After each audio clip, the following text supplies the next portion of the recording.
I'm not doing London Marathon. Like, I was like, I'm going to embarrass myself. I just need to remember that I'm like literally smashing it. Gabby Logan pulled me for an interview at the BBC, and I was a bit like, why do you want me? Like, I didn't win.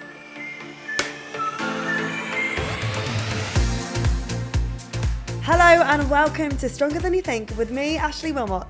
And me, Jodie Ounsley. Today our guest has knocked 2 hours off of marathon time in just 3 years. She's gone from being a non-runner to a casual runner to a national elite athlete in what feels like no time at all. Please welcome to the podcast, Anya Culling. Great to have you with us. Hello, thank you for having me on the podcast. You are more than welcome. That's so nice. It's such an amazing story, yours. So before the running thing took off, what does your life look like? So I had just moved to London. This was pre-COVID-19 and I was enjoying all the fun and freedom I had. I was doing an apprenticeship in advertising and absolutely loving life. Not living a very healthy life, but I was out of my little rural town in Norfolk and I was making the most of it. Good for you. I feel like that there's a lot of us that come to London and find a job and embrace it. Yeah, it's definitely. not always the healthiest of lifestyles, but it's quite fun. Exactly. I didn't go to uni, so I think that was me like getting it out of my system. But yeah, I wasn't doing much exercise. I have always played hockey and cricket like, as a child, and my family are very active. But I did then start playing in London but for the social again. Like it was very counterproductive. Like we'd spend far more time in the pub than on the hockey pitch. But yeah, then COVID-19 hit and I just really wanted to start challenging myself, I think. I wanted to push myself out of my comfort zone. And that's when running started for me, really. Yeah, so where did your running start then? So obviously in COVID, how did you even get started? Like, did you just get out and just go for a run or? Yeah, literally. So I did London Marathon in 2019, which I didn't mention just then. But I did that in 4 hours and 34 minutes, which was an amazing time at the time. I didn't really train for it. I think I just, wanted to push myself a bit. Like I was feeling like I was losing my spark a bit because I'd got quite unhealthy because I was, burning the candle at both ends. So I wanted to push myself, but because I didn't train for it and because I wasn't very fit, it was the hardest marathon I've ever done, that 4.5 hour one. And so I definitely didn't catch the running bug or anything, but I do remember after it feeling amazing and so immensely proud of myself. And I think that's the feeling that I wanted in COVID lockdown. So when we weren't able to do exercise and things, it's almost because we weren't allowed to do it, I probably wanted to do it more. And obviously COVID-19 was horrible for so many people, but the one good thing that did come out of it was it did force me to do some kind of exercise again. So I literally went out the door and I would go for a run and I wouldn't know how far I went. I didn't have a tracker or any fancy equipment like I have now. It'd be how many laps of the local field at my parents' house I could do, or when I came back to London it was just laps of Battersea Park, and I would have no idea what I was doing or what pace. I think I might have had Strava on my phone and it would be proper old school, pausing and starting on there. So were you a casual runner? Because like you just said, you ran a marathon in 2019.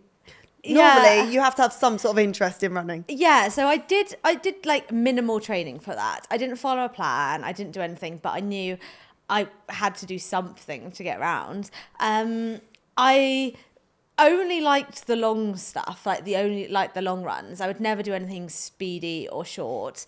My mum would get on the bike and just follow me around the rural Norfolk woods for hours, and I would just plod along and she'd hand me sweets and biscuits off the bike. So nice. And that was my training for the first one. But then I did stop running. I didn't carry on after. And then it was just for the tag 5 people that we all did 5k, and I started doing that again. It was just I'd do a little bit extra every day. I love that. Yeah. Did you do that in COVID? I didn't do longer distance. I did more speed stuff because with rugby and that, you won't catch me doing a 5k or anything like that. I hadn't run at all, really. But when COVID hit, like you, I mean, not like you, but like normal people who I don't know, just go out and just wanted to get out for an hour, right? Yeah. But so many people in COVID picked up running. Yeah. Not many people got to your level. I wish I had, but I feel like we all wanted that escapism and just that fresh air, and it was so nice. And actually, I felt like loads of people took up running during COVID. Yeah. I think I just wanted to. I wasn't expelling enough energy. Like I wasn't pushing myself with anything. Like every night, I'd I've kind of felt like I just want to go to sleep to wake up again the next day. I wasn't even tired. I wasn't pushing myself. I was working from home. I was living back with my family, and I felt as amazing as my family are. I was living the best life ever in London. I did kind of feel like that had been taken away from me. So I needed the mental health miles. So that's kind of why I just take myself out of my head into my body and just kind of get lost on a run. So when did running become a big part of your life? Was there a moment where you was like, hang on, I could do something well with this, you know what I mean? Yeah.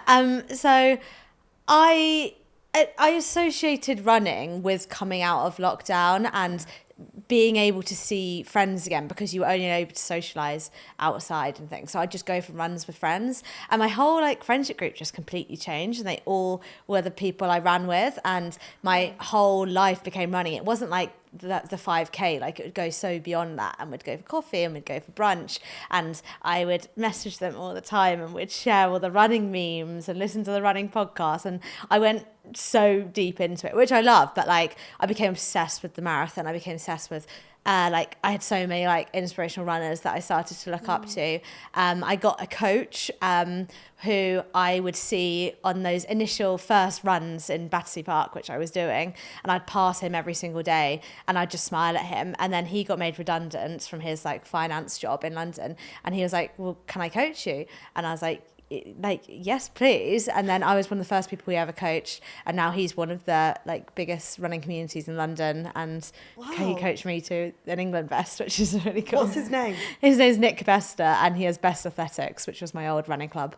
But yeah, we kind of just grew together, which is great. Wow, shout out to him. And I feel like in London, but also nationally, it does create these communities, doesn't it? I feel like so many people meet at running clubs, and the thing that I loved about running is that buzz that you get afterwards, that serotonin buzz. And I feel like in the pandemic, that's kind of what everyone was looking for. And then to actually have made friendships through running, it is another attraction to keep doing it. Exactly. Yeah, you want to. I'd say if anyone wants to get into running, just run with others, because it does keep you accountable, but also it does help, and it is more enjoyable. But I met my boyfriend through running, and love that for you. We run together every single day, twice a day most days. And all my best friends, everybody, I now work in running. I went quite deep into running. Now all of your friends have to run. I make them run. Got no choice. So after the pandemic and everything that sort of smoothed over, you were back at the London Marathon, was it in 2022? Yeah. So how was that? Yeah, so that was amazing. So I was doing a lot with my coach and a lot of running, and I was still very naive. I didn't even realise at the time how fit I was. I was keeping up with the boys, and I thought that was really cool, but I just wasn't really thinking about it, because the times I was running was so secondary to everything else I was getting out of the sport, because it was the friendship, it was the enjoyment, it was the endorphins, it was the pushing myself, and I didn't really care about the time.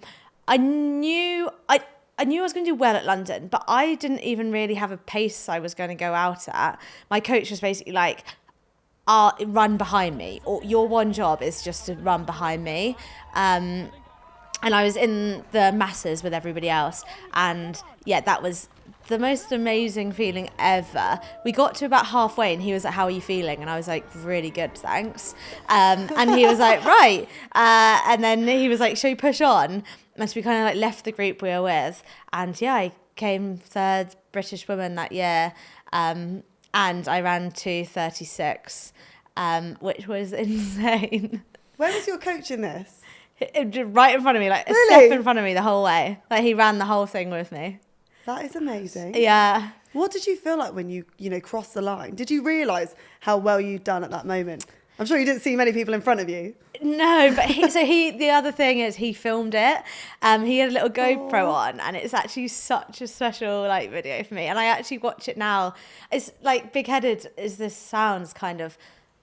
I use myself as motivation sometimes because it's so easy to forget what you've achieved, and I just think like, oh, you did that, and like how proud you were at the end of that marathon. I can like rewatch it back, and it like kind of fuels me for the next one. But I crossed the line, and in the video I just like burst out crying. But also I was so dehydrated I didn't really have any tears left. But I managed to sprint finish in the video, and wow. Nick's like replayed it to me so many times. I don't know how. It just like you just overcome with like I don't know, so much like hunger for it, and I just was desperate to like do well. I feel like there's nothing wrong with being your own inspiration as well. Like I think that's lovely that you go back to that moment and you see how much effort and how much you put into that run, and then that can spur you on for all the other bits and pieces that you're doing as well. That's kind of it with running. Like you could be inspired by someone who's running a whole lot. Like it doesn't really matter what pace you're running because everybody is just trying their hardest, whether it was me running 4:34, Kipchoge running like 2 hours, or someone running 6 hours. Everyone's just doing the best they can, and that is inspirational in itself. Like it's just as painful. Just as painful. So 3 years after taking it seriously, and then next minute you're in the England shirt. I mean, how did that feel? And even coming up to that moment, was it a surprise, or was it like, no, I'm actually knew I could make it here? No, it was a huge surprise. Like they slid into my DMs basically, and were like, "Would you like to be considered for an England vest?" But because I hadn't run as a child, I hadn't done English schools. I didn't know how the process worked or anything.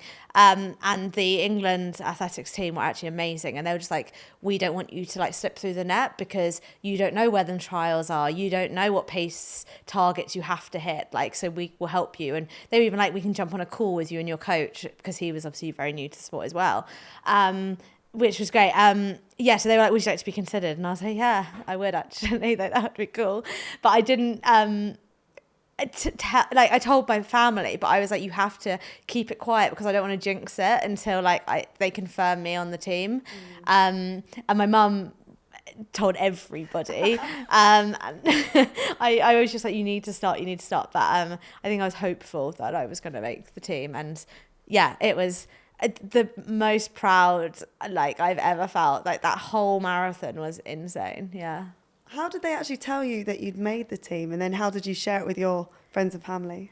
Yeah, they just there's like a panel discussion, and they choose a team based on the fastest times set like in the period and the qualification period, but also like how you're performing, or they wouldn't choose someone who's like at high risk of injury. It's a lot more than like, don't just discount yourself because someone else has run faster. It's very discretionary. But I think they just emailed me and said, here's basically the secret website for the kit, order yourself some. And I was like, I had to buy every single piece in like every single size so I can still wear it when I'm like a mum. But yeah, I told my family, and they booked like the flight straight away. There was like 30 family and friends that came out to Copenhagen to watch me, and they all had bucket hats that were like England and said my name across them, and it was amazing. Like my parents are like the proudest, biggest fangirls ever. So they should be. I think that sounds lovely.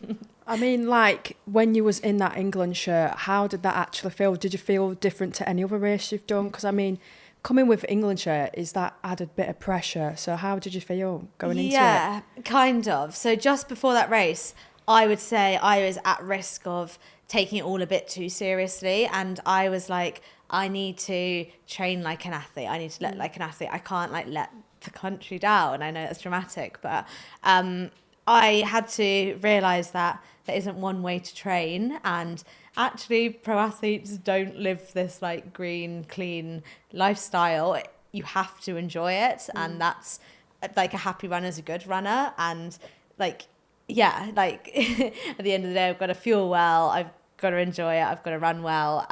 So yeah, I took a lot of the pressure off, and we had a whole team of female athletes selected to represent England, and basically only me and a girl called Philippa Bowden made it to the start line, and all the other girls unfortunately got injured, and even the replacements got injured, and it just made me think, like, I've done so much to get to the start line, and that's the achievement in itself, and so I've just got to enjoy it now. So I kind of stripped away all the pressure, and I did like wave at all my family and friends as I passed them, and my coach, again, he paced me. Like, he was literally in front of me the entire marathon.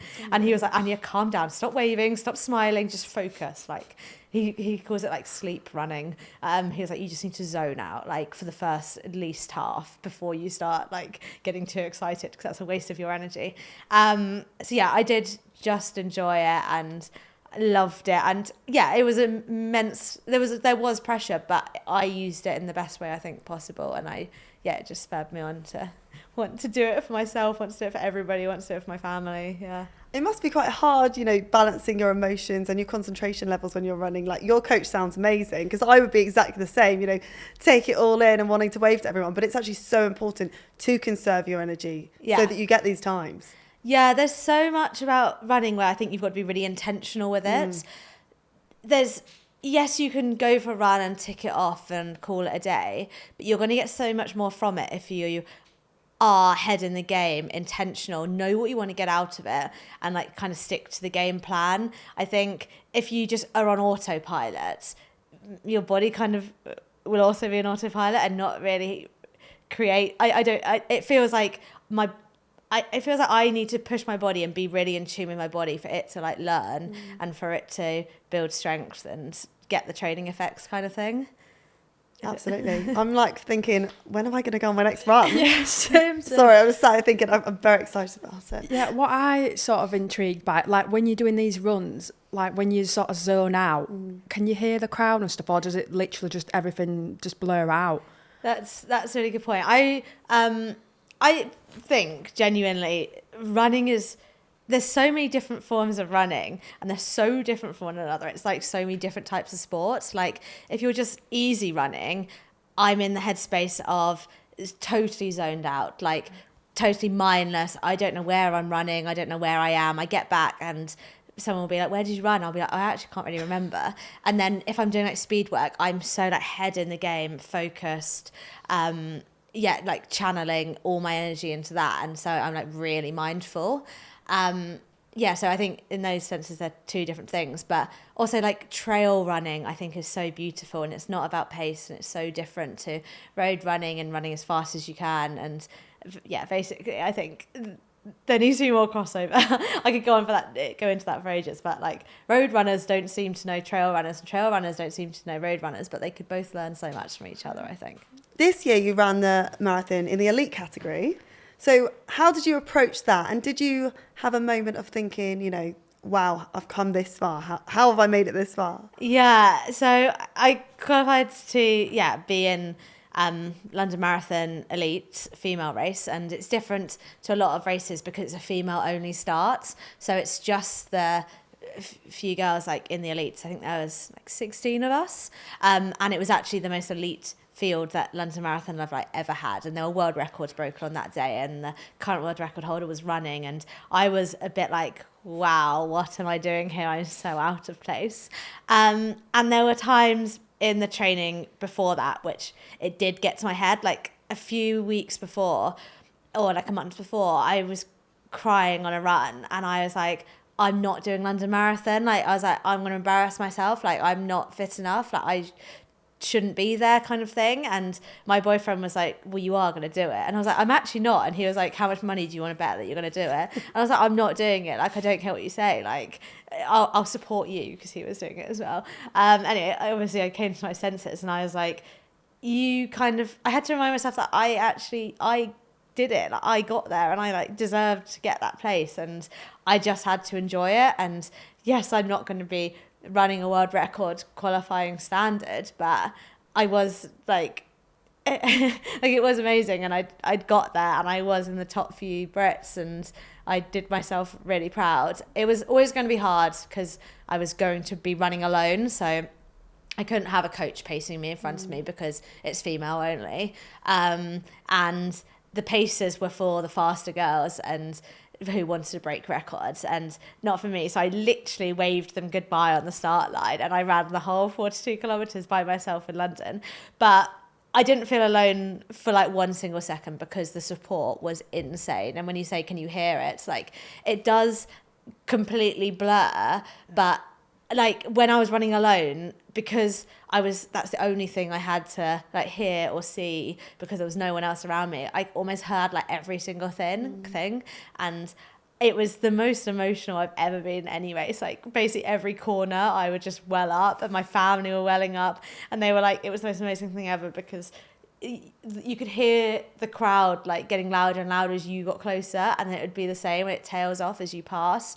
And to think that there were that many people like supporting me and wanting me to do well was my main motivation for keeping on going, because there was no one to race. There was no one near me. I knew I wasn't going to get a PB, but I still knew I could race a good race, and it was everybody's support that got me through it. I mean, I can't even begin to imagine what was going through your head when you got to that finish line and like seeing your family and stuff. How was that when you finally got to the end? Yeah, when I got to the end, I was before all my friends who were in the masses because we start before the masses. So I was there like, let me just wait for everybody. But it was crazy because I obviously was like, I wanted to see how everyone had done and all the elites that had finished before me and who had won, because you have no idea when you're out there who's winning and who got like Olympic qualifying standards and things. But I basically was like, oh, I've done it, great. It wasn't a PB, but great. And then like Gabby Logan pulled me for an interview at the BBC, and I was a bit like, why do you want me? Like, I didn't win. Like, and she was like, well, we want to like talk to you about your story and everything. And this is your third time running London Marathon, and how basically all the 3 times I think I've done London have been like so pinnacle, and it's the most special race to me just because it was my first ever marathon. Then it was the marathon that qualified me for an Ingleves, and then it was the elites, and they're the 3 times I've done it. And I just, again, it was like a shock to be like kind of like imposter syndrome kind of thing. Like, but people do really want to speak to you, and the time almost still doesn't matter. Like, it's all about what I've done, and I have to remind myself of that because it is so easy to think basically I never did it for times in the first place, and so when I start thinking about the times is when I get really discouraged. And I just need to remember that I'm like literally smashing it and without thinking about the times, and the times come but secondary, and I'm on this like upwards progression. I just need to keep enjoying it and keep loving it and just bring it back to basics, like the reason why I started. So looking back on your crazy journey so far, the big question we all want to know is, how do you do it? Like, what is your secret? It's hard, but it is just consistency and like accumulative training. And the way you're going to do that is enjoying it, because it's not like the A-star workouts, like going out and doing the best workout ever, but then kind of like breaking your body, or like it takes a lot out of you, like a huge session, mentally and physically. And not taking it too seriously. I think a lot of people now sign up for a race and I get messages being like, how can I run a sub 3-hour marathon? And I almost think like I never tried to do that. Like, as I say, the times almost did come secondary. So you've got to find enjoyment in like the little things and like celebrate the little things along the way as well. So if you run the furthest you've ever ran, or you went out in the rain and that was really hard for you, or just celebrate those little achievements, because especially in running, you chase this PB and you might get it, and then you're like, what's next? And then you're like, oh, like, am I ever going to be fully, like, am I ever going to feel like I fully achieved anything? Because you're just chasing. So yeah, I think definitely I'd say the things that helped me was stepping back, being really reflective of my journey, celebrating the small things, which helps you keep consistent, helps you keep enjoying it. And yeah, I just say it's a lot. You can't be greedy. You can't yeah, it's a long journey, and you just got to enjoy every step of the way. And for anyone who, you know, might be thinking of putting the trainers on or even going out for a little run, what would you say to them? Because, like, when you think of running, it can be quite daunting. So what would you say to someone, like, literally right at the start of the journey? Oh, yeah, massively. And don't get me wrong, like, even the pros find running sometimes really daunting. And not every run is going to be, like, the most enjoyable run of your life. And we can make it pretend like we love every single run, but some of them you're just doing it, like it's raining outside and you just got to get it done. But that's kind of a thing when when motivation's out, discipline steps in. But for like the first time runner, I'd say you've just got to get out the door, and that's the hard bit. And still now I say to myself, put your trainers on and go down the road for like a mile, and then if you want to turn around, do. And that's you like listening to your body and like appreciating that. But I promise you, like, you won't want to turn around, because once you're out, like, that's the hard bit done. And I would also say don't limit yourself, because I think you can achieve more than you ever think, and often your mind tells you you can't do it, but your body can do so much more than you think. So just push it. But also, sorry, I'm just going on, but there's so much I wish I could tell like myself before I started running. But yeah, not every run needs to be hard. And it does also get easier. I think at the start, people go out and try and run a really fast, I don't know, they aim for a fast 5K, like as often as they can. And it doesn't have to be hard, and that's not the most enjoyable thing. So like some days I just go for a lap of the park, or like some days I do so many laps of the park, and like it's not linear. You've got to take one step forwards, 2 steps back, 3 steps forwards. So just, you're in it for the long run, so just enjoy it. I'm not gonna lie, I just want to get my trainers on now and go for a run. I feel inspired, honestly. I do, yeah. And it's no, it's just really good, like you're saying, not putting too much pressure on yourself as well. Because sometimes, like, I think, I'll go and do a run, and then I think, right, I need to do a 5K, or I need to do it really quick, and then when I don't, I'm like, I can't do it. Yeah. But really, it's just about getting out and just doing the run. Really. Exactly.